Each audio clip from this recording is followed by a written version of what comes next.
Hi there, if we've never met before, my name's Vanilla. If we have met before, welcome back to this little weird corner of the internet. If you've seen my Pokemon Rom Hack content before, you know that I typically find hacks to review by crawling around on forums like a gremlin. I like to pick projects that haven't received a lot of attention, so that way you all get a chance to see them. So this time around, when I saw a hack that had a new region and a unique story, I got really excited. But before we get started, if you find that you like talking about Pokemon and fun, kinda odd vibes is your thing, it would be amazing if you could consider dropping a like and hitting subscribe.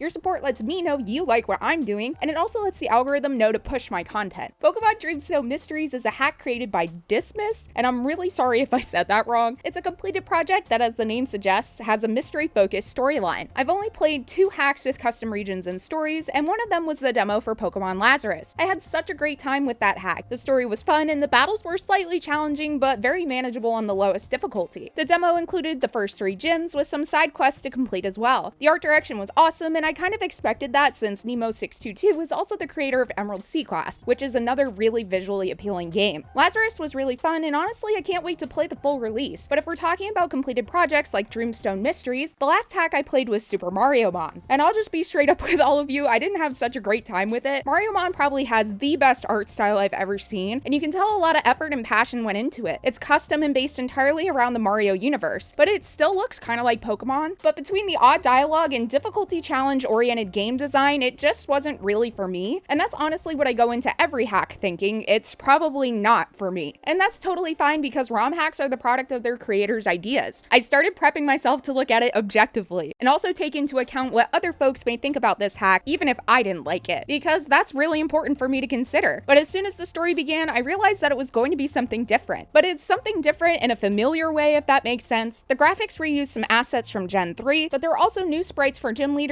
and other important NPCs. So it's like the hack could be another mainline entry along Ruby, Emerald, Sapphire, and Fire Red and Leaf Green. The hack contains Pokemon from generations all the way through Gen 9, and the sprites for them look awesome. Each Pokemon has a follow sprite, so you can have one of your teammates follow behind you. In my case, you can watch as Tinkaton wields that ginormous hammer inside a very small building. I personally like the reuse of the original Gen 3 assets because it does make it look similar to the mainline games. I think that sometimes fan projects that use custom tile sets or a mix of different assets can sometimes lose that charm that the canon art style has, and then it makes it a bit harder to imagine the title in the world of Pokemon, but that's just my opinion. Outside of how the game looks, the beginning of the game is obviously one of the most important parts of a hack since it's your first impression of the experience. There have been quite a few hacks where I boot them up, start playing for a bit, and then realize, yeah, no, this isn't it. Especially when it comes to writing. I'm not gonna sit here and pretend I'm particularly well-spoken or anything. Obviously, if you listen to me, you'll figure that out. But honestly, finding a game that has a well-written story that manages to stay in a similar style as the mainline games is something that's hard to come by.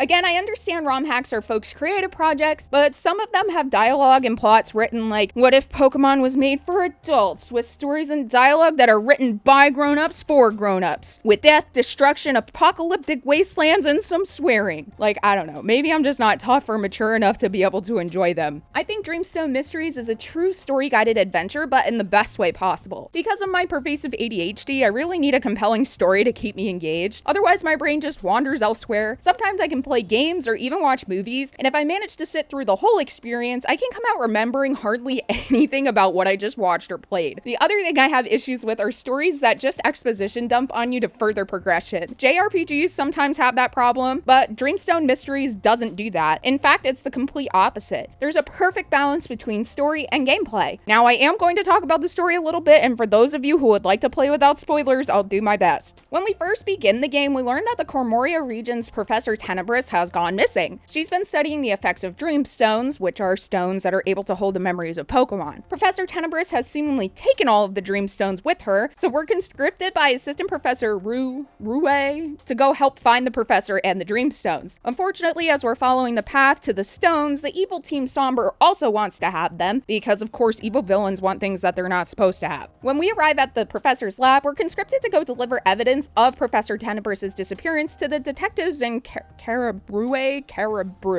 town. This is where we first meet our rival Cola, who is a prodigy student of the Detective Academy in charge of the investigation. Cola is probably the best rival I've ever seen in a Pokemon game, and I really hate him, but in a good way. Does that make sense? Not like how I hate Kieran. I really hate him. Cola has beef with us right off the bat because he sees himself as the star student of the academy, and so he has to be the one to find the professor. We're just some casual that's a thorn in his side. One of the best things about this hack is that as you progress in the story, the gym battles come alongside. It doesn't feel like you're doing two different things at once. I'm going to Galecrest City because that's where the Detective Academy is, and I need to meet up with the detectives there. There also happens to be a gym in the same city, but that's not the main reason why we're there. It's for the story. The other thing I surprisingly enjoyed too is that your progression is locked behind completing certain quests. And this may sound kind of odd. I feel like a lot of the time folks prefer open world concepts, but I think the story-based progression encourages the player to be more invested in the world building. Instead of getting HMs solely for beating gyms or having complete access to them right off the bat, you get them during the story. For example, you need to rescue citizens that end up stranded in the water in Palooka City, and so you're given access to surf. It makes me feel like I have a reason why I need HMs rather than just for traveling around. There are also side quests you can complete, and a lot of them give you access to held items like the assault vest or the scope lens. But what I really appreciate is that the completion requirements aren't too complicated, and most of them won't take you very long to finish. So it's not like they're these holy grail make or break rewards, and they're not locked behind insanely tedious tasks. Towards the beginning of the game, you even get to choose whether you want a catching charm or a shiny charm. And I'm gonna be honest, I thought to myself, who needs increased catch rate? And now I can see why you might want the catching charm, just saying. There's even a whole side quest for the Ranger Academy that has multiple phases, which I feel is a really nice touch. I'm happy someone brought attention to the Pokemon Rangers, and I honestly think that Rangers are underrated in Pokemon lore. I am hoping for a Switch 2 version of Pokemon Ranger, but I'm not gonna get my hopes up. They've got the Joy-Cons that have mouse capabilities, it'd be perfect, I'm just saying. Some quests even give you the opportunity to encounter mythical Pokemon, which again is a really great idea. It gives purpose to the Pokemon existing in the region, rather than them just being there because they're cool and rare. There are also other little things that make the game feel extra polished and unique. From a side quest you complete, you gain access to a Flappy Bird minigame with Butterfree. Anyone remember Flappy Bird? I'm still really bad at it. There's also a fishing minigame that reminds me a bit of Stardew Valley, and I really like that you're able to see which Pokemon is on the line. Now I know for certain that it's my 100th time catching a Magikarp instead of getting my hopes up that it's something different. There are also new mini-games at the game corner, which I was also really bad at. It's definitely a lot different than the game corners I'm used to, and it's a good thing I don't like to gamble because I would be broke. There are also some really nice quality of life features, including one I had never seen before. The game would ask me if I wanted to save before important battles. I think it's great because it gives you that extra heads up that something's about to happen, instead of being blindsided by an encounter that you might not be ready for. There are also features in the Pokemon Summaries tab where their stats are graded on a scale from A to F, and so you're able to get a better idea of what their IVs look like. And that's something I've seen in other hacks as well. However, unlike other hacks, there was no Pocket PC as far as I could see, which I honestly didn't see as that big of a deal at all. I saw someone in the comments on Poke Harbor talking about how you could speak to your partner Pokemon in the overworld and they would heal you, but I personally couldn't find that feature anywhere. So now that we've talked about the story and features of the game, I'm going to get into my experience. This is going to be fun and you're going to love it, I promise. When I originally started writing my script and making my way through what I thought was going to be the end of the game, I was thinking that this could be the best hack I've played so far. And in terms of the story and gym challenges, it honestly was. The NPCs for important fights use strategic but manageable teams, so they provide a reasonable challenge. Although if you are new here, you should note that I'm not a huge fan of difficulty hacks because of skill issues, so my difficulty is probably a bit different than yours. I should also point out that Dreamstone Mysteries does have Mega Evolutions. I know that's a big deal for a lot of folks, and Mega Stones are available as easily completable quest rewards. Not only do you have access to the stones, but other trainers do as well, which does change up the difficulty a bit, but not necessarily in a bad way. Unfortunately, something did happen with the difficulty curve as I progressed towards Victory Road, and now I'm going to probably be spoiling things a bit, so this is just a heads up. During the fights with Team Somber after the 8th gym, I hit a wall, a reinforced concrete wall. I don't know why, but once you enter the Uncharted Isle to challenge the bosses, you can't back out, and there's nowhere to heal. So you have to do 3 single battles, 2 of which are full-on boss battles, and 1 double battle back-to-back with no healing stations. If you need to use items to help you through these battles, you also won't have any chances to restock before the final boss, so what you have is what you have. In my case, I made it through the final battle with Team Somber, and I had very few healing items left over. And since I restocked before I started this whole quest, all the way from the 8th gym onward, I had almost no money, even after completing those really hard battles. So that's fine. I figured I could just train up my team on Victory Road road around the higher level Pokemon and go back and forth to heal. At this point, I was around 22 hours in, and going back to heal, that was a funny joke. Victory Road is a one-way path. I don't know why this hack has one ways. Once you jump over the ledge, you can't go back. Why am I being intentionally trapped here? These trainers are hard, and they have well-rounded teams with extremely good type coverage. I had almost no money left over to buy anything after Team Somber, and I used a lot of my healing items just to get through those battles. Honestly, if I had access to healing stations, maybe it wouldn't be impossible for me to get through Victory Road, but I don't. I did eventually learn that you can re-challenge trainers, but am I supposed to go through and re-challenge the entirety of Cormoria just to get more money? Even if I were to do that, who's to say I'd have any money left over to buy items for the Elite Four at the Victory Cape after I got done with Victory Road? If this was supposed to be the intended difficulty from the start, maybe the curve should be adjusted throughout the game. I had no issues at all up through the 8th gym. I hardly had to use healing items at all. So it was a complete blindside to me to just have my progression completely halted. When I say what I'm about to say, it has nothing to do with the creator or the folks who worked on the hack. It's just my opinion as a player. But I really don't like when my difficulty options in a hack consist of insanely easy mode with infinite rare candies and money, regular, and Nuzlocke. I just want to be able to play through something with a slight challenge. I've never balanced a game in my life, and I don't think I'd be very good at it. But I feel like if you were to just lower the level of some of the trainers in certain areas, that it might be enough to make the experience less punishing towards the end. I don't want to be given everything. Obviously, if I wanted that, I would just pick infinite mode, but I also don't want to spend an insane amount of time fixing my team. There aren't any good places to grind as far as I knew. The highest level I could find was around 35. How would I even train up new Pokemon if I needed to change up my team in a reasonable amount of time? Re-challenge all the trainers repeatedly? How much more time would I have to spend to get another Pokemon or two up to level? Way too much as far as I was concerned. Unfortunately, I wasn't able to finish this hack, and that made me kind of sad because I really enjoyed the story. I always try to complete the hacks I play because I want to experience everything the project has to offer. Whether it's because of a skill issue, a bit of a balancing problem, or maybe a combination of both, I'm just disappointed I couldn't get to the end. I genuinely hope I'm not missing out on any of the story by not being able to complete it. There's no documentation for this hack outside of a Pokedex, and like a lot of hacks being released right now, all questions and support is in their Discord server. I understand it takes a lot of time to make documentation, but I don't like having to join a Discord server for hacks I want to play. There are a lot of hacks and it gets overwhelming to have to join a new Discord for each hack, but that's just my opinion. If you made it to the end of the video, I want to thank you so much for taking the time out of your day to spend your time with me. If you did enjoy the video and me, please consider dropping a like and subscribing if you haven't already. Make sure to click on the little notification bell so you know when I post a new video. If you have any suggestions on what you would like me to do for a future video, please let me know down in the comments below. So thank you so much for watching. I hope you have an amazing day and I can't wait to see you again next time. Okay, bye!